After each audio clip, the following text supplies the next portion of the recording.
राधे राधे, जय श्री कृष्णा।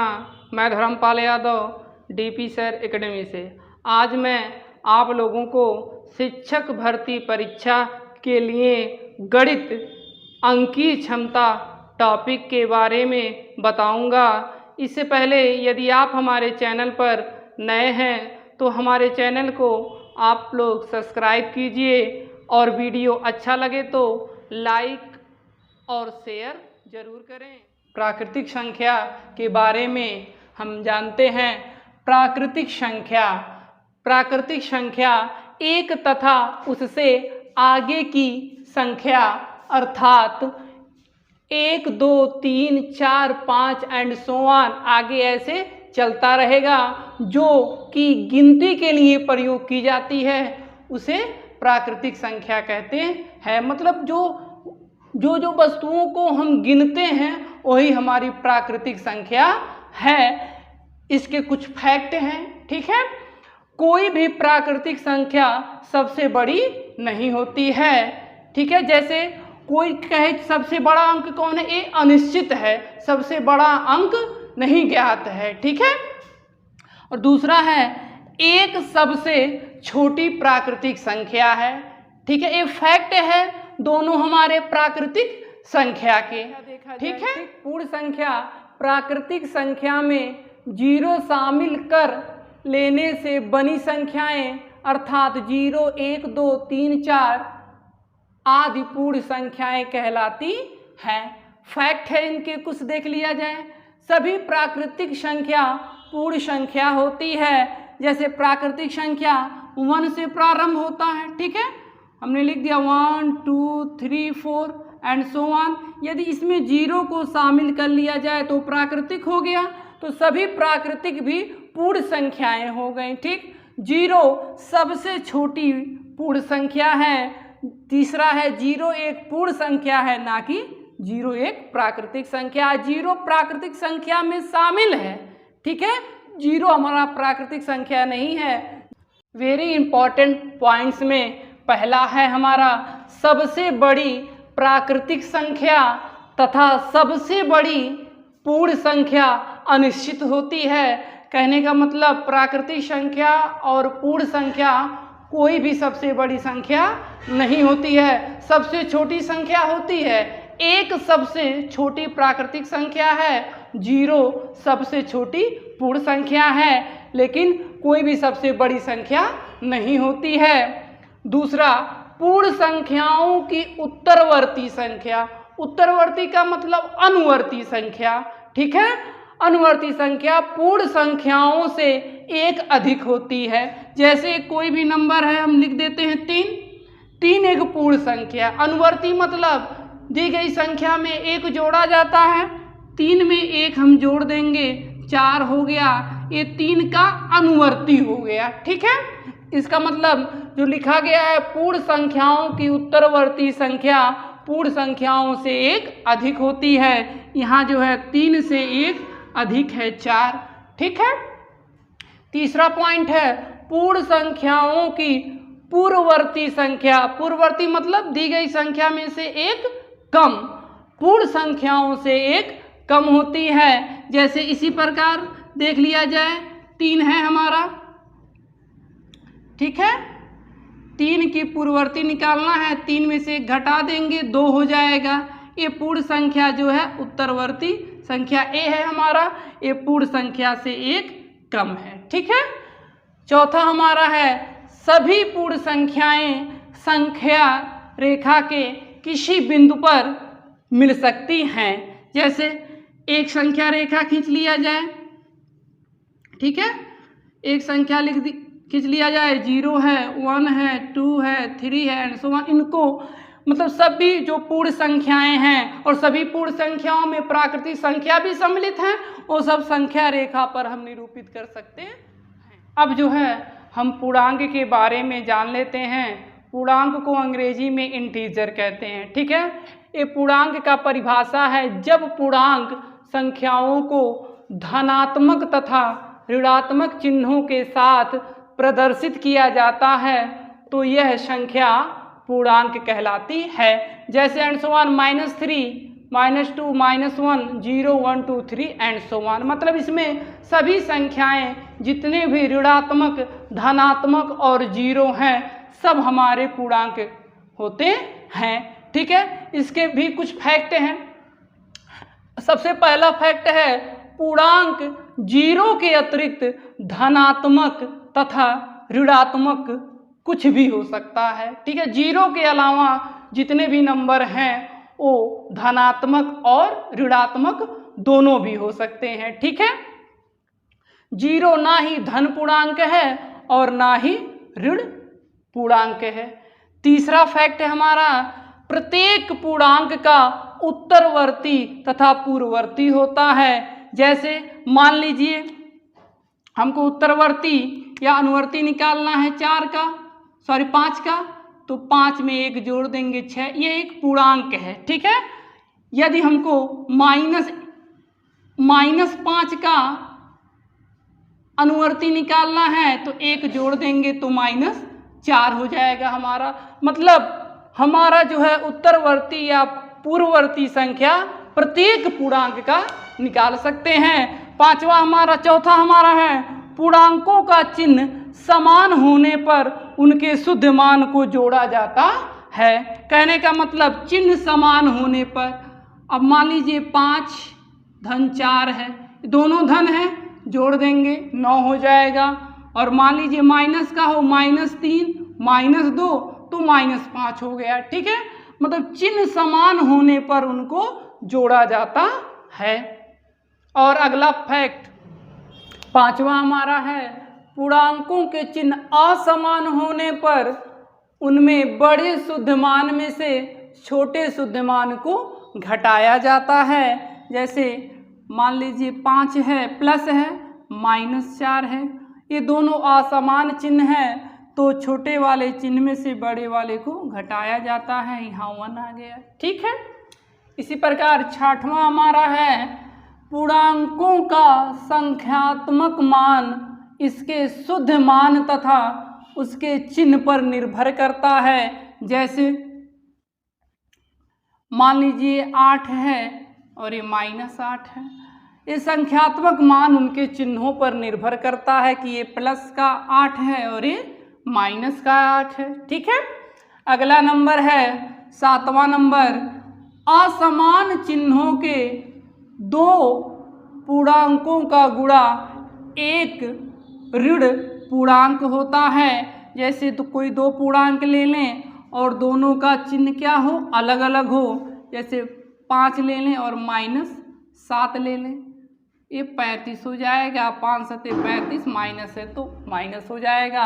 असमान चिन्ह है, ये प्लस है ये माइनस है, उनका गुणा जो है एक ऋण पूर्णांक होगा। ठीक, अगला है 8वां नंबर समान चिन्हों के 2 पूर्णांकों का गुणा एक धन पूर्णांक होता है। जब 2 समान चिन्ह हों, जैसे चाहे 2 प्लस का दोनों प्लस के हों, 2 गुणे 3 6 हो जाएगा, या -2 गुणे -3 हो तब भी 6 हो जाएगा। माइनस माइनस का गुणा प्लस हो जाएगा। ठीक है, और हमारा 9वां है 2 धन या 2 ऋण पूर्णांकों का भागफल सदैव धन पूर्णांक होता है। ठीक है, जैसे हमको 6 में भाग दे दें 2 से, दोनों धन है, 2 तिहाई 6। ठीक है, इसी प्रकार -6 से -2 दे दें, माइनस माइनस से कट जाएगा, 2 तिहाई 6। यहाँ पर दोनों का भागफल क्या है, सदैव धन पूर्णांक। 9वां नंबर है हमारा 2 धन या 2 ऋण पूर्णांकों का भागफल सदैव धन पूर्णांक होता है। जैसे 8 में 4 से भाग दे दें, दोनों धन के हैं, 4 कम 4 दूना 8, भागफल कितना आया, धन का 2 आया। इसी प्रकार मान लीजिए -8 और -4 ले लें, दोनों ऋण पूर्णांक हैं, माइनस माइनस कट जाएगा, 4 दूना 8 2, दोनों हमारे केस में धन पूर्णांक ही होंगे। चाहे 2 धन पूर्णांक लें चाहे 2 ऋण पूर्णांक लें, दोनों की वैल्यू हमारा धन पूर्णांक ही। अब हमारा परिमेय संख्या है। परिमेय संख्या यदि कोई संख्या P/Q के रूप में प्रदर्शित किया जा सके जहां P और Q पूर्णांक हैं तथा Q is not equal to 0 परिमेय संख्या कहलाती है। ठीक है, जैसे मान लीजिए 4 हमारा एक परिमेय संख्या है, इसके अपान 1 लिख सकते हैं जहाँ 4 P के बराबर है और 1 Q के बराबर है और Q 0 नहीं होना चाहिए। 3/5 कुछ भी हम लिख दें, अपान में संख्या हमारी परिमेय संख्या हो जाएगी। ठीक है, अब देखिए इसके फैक्ट जो हैं, पहला है प्रत्येक पूर्णांक तथा प्रत्येक भिन्न एक परिमेय संख्या होती है। पूर्णांक हमारा चाहे -3 ले लें चाहे प्लस का 5 ले लें, दोनों पूर्णांक हैं, ये सब हमारी परिमेय संख्या है। और कोई भी भिन्न ले लें, 1/2 ले लें, 5/7 ले लें, कोई भी भिन्न लिख दें, वो सब हमारे क्या हैं, परिमेय संख्याएं हैं। ठीक है, दूसरा हमारा है यदि दी गई दो परिमेय संख्याओं में दोनों का हर समान हो तो बड़े अंश वाली संख्या बड़ी होती है। ठीक है, कहने का मतलब दो ऐसा भिन्न लिखना है कि दोनों का हर समान हो, जैसे 3/7 लिख दें और 9/7 लिख दें। ठीक, दोनों का हर समान है तब बड़े अंश वाली भिन्न जो है बड़ी होती है, इसका मतलब 9/7 क्या है, बड़ा है। ठीक, तीसरा है प्रत्येक धन परिमेय संख्या 0 से बड़ी होती है, कोई भी धनात्मक संख्या 0 से बड़ी ही होती है। ठीक है, चौथा हमारा है प्रत्येक ऋण परिमेय संख्या 0 से बड़ी होती है, छोटी होती है। ठीक, प्रत्येक ऋण परिमेय संख्या 0 से छोटी होती है, 0 से सभी ऋण संख्याएं क्या होती हैं, छोटी होती। अब हमारा अपरिमेय संख्या है। ठीक है, यदि कोई संख्या जिसे P/Q के रूप में प्रदर्शित न किया जा सके, जहाँ P और Q एक पूर्णांक हैं तथा Q is not equal to 0 अपरिमेय संख्या कहलाती है। ठीक है, इसके भी कुछ फैक्ट हैं हमारे। यदि किसी परिमेय संख्या का योग या अंतर किसी अपरिमेय संख्या से करते हैं तो वह एक अपरिमेय संख्या होती है। ठीक है, जैसे मान लीजिए, ठीक, 5 एक परिमेय संख्या है, इसमें एक संख्या जोड़ दें जो अपरिमेय हो, करीब 3, इस पूरी संख्या हमारी अपरिमेय संख्या हो जाएगी। ठीक है, और देखिए, और यहाँ पर जैसे हम लिख सकते हैं पाई भी एक अपरिमेय संख्या है। ठीक, रूट की संख्या सभी अपरिमेय होती हैं जिनका वर्गमूल न निकले। ठीक है, और दूसरा हमारा है दो अपरिमेय संख्याओं का योग सदैव अपरिमेय नहीं होता है। कहने का मतलब यदि कोई दो अपरिमेय संख्या का योग हम करें तो वो निश्चित नहीं है कि वो अपरिमेय ही होगा, वो परिमेय संख्या भी हो सकता है। जैसे एक देख लिया जाए, ठीक, मान लीजिए 3 + √5 को हमको जोड़ना है 3 - √5। ठीक है, इसको जब तोड़ेंगे 3 + √5 + 3 - √5, माइनस और प्लस खत्म हो जाएगा, 3 3 6 हो जाएगा, 6 एक हमारा परिमेय संख्या है। ठीक है, ये फैक्ट ही परीक्षा में इंपॉर्टेंट है। ठीक, अगला पॉइंट है हमारा एक परिमेय तथा एक अपरिमेय संख्या का गुणनफल अपरिमेय होता है। जैसे मान लीजिए कोई भी संख्या हम ले लें, एक परिमेय ले लेते हैं 3, एक अपरिमेय ले लेते हैं 7, तो इन दोनों का जब हम गुणा हम करेंगे तो 3 करड़ी में 7 ही अपरिमेय हो जाएगा। एक हमारा रह गया था दूसरा, दो अपरिमेय संख्याओं का गुणनफल सदैव अपरिमेय नहीं होता है।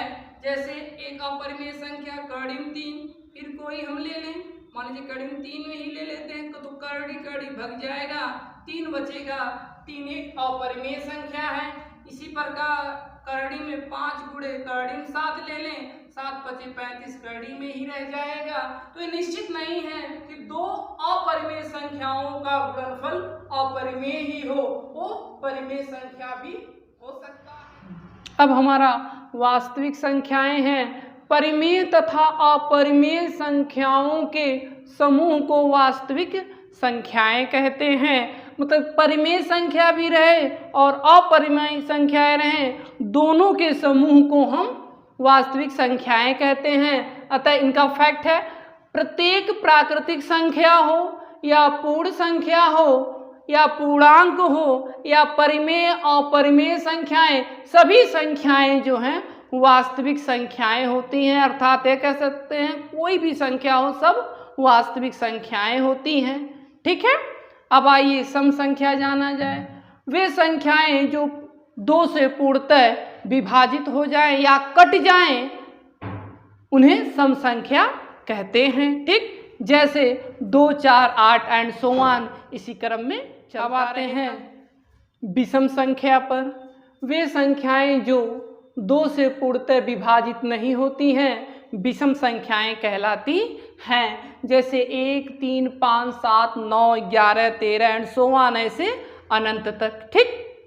अब जो है अभाज्य संख्याएं, ठीक है, एक से बड़ी वे संख्याएं, एक अभाज्य संख्या नहीं है, ठीक है, एक विषम संख्या है हमारी। ठीक, एक से बड़ी वे संख्याएं जो स्वयं तथा एक के अलावा किसी अन्य से विभाजित न हो अभाज्य संख्याएं कहलाती हैं। जैसे 2 जो है एक से बड़ी है, 2 एक से कटेगा और स्वयं से कटेगा, इसके अलावा किसी और से नहीं कटेगा, इसलिए 2 हमारा एक अभाज्य संख्या है।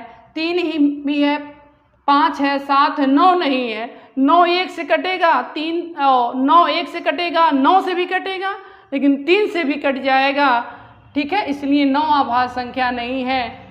11 है, 13 है, ऐसे आगे और चलता रहेगा। इससे भी कुछ फैक्ट हैं, केवल फैक्ट ही इम्पॉर्टेंट है हमारे परीक्षा के दृष्टिकोण से। ठीक है, जो हमारा शिक्षक भर्ती के लिए काम करेगा। फैक्ट 1 है, 2 सबसे छोटी तथा सम अभाज्य संख्या है।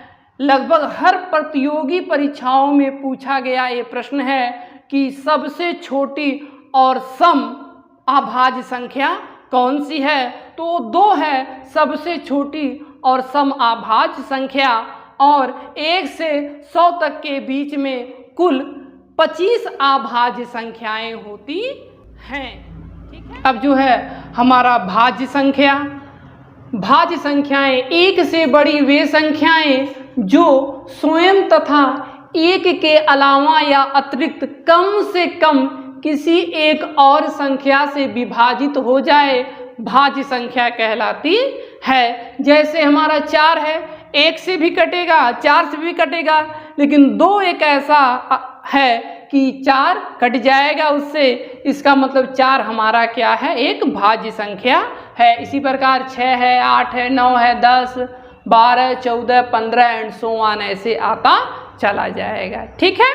अब अगला हमारा है योज्य प्रतिलोम। योज्य प्रतिलोम मतलब किसी धनात्मक संख्या का योज्य प्रतिलोम उस संख्या का ऋणात्मक मान होता है। जैसे मान लीजिए a का योज्य प्रतिलोम -a होगा, जैसे आप मान सकते हैं। ठीक है, कोई भी संख्या हो, कोई भी संख्या 5 दिया हो, उसका योज्य प्रतिलोम निकाले ना को कहे तो -5 हो जाएगा, माइनस उसमें लग जाएगा। ठीक है। इसी प्रकार हम अगला देख लें गुणन प्रतिलोम। किसी संख्या का गुणन प्रतिलोम उस संख्या का व्युत्क्रम होता है। जैसे 5 का गुणन प्रतिलोम 1/5 होगा। ठीक है। योज्य प्रतिलोम और गुणन प्रतिलोम में बस इतना अंतर है, योज्य प्रतिलोम जो है संख्या जो दिया रहेगा उस संख्या के पहले हम माइनस लगा देंगे तो योज्य प्रतिलोम हो जाएगा, और जो गुणन प्रतिलोम होगा उन दोनों का गुणा 1 होता है। यदि हम गुणन प्रतिलोम के दोनों अंकों का गुणा करें तो उनका मान 1 होता है, और योज्य प्रतिलोम के दोनों अंकों को को हम घटा दें तो उनका मान 0 होता है। ठीक है, यदि आपको हमारा वीडियो अच्छा लगा हो तो लाइक और शेयर कीजिए। Thanks for watching video.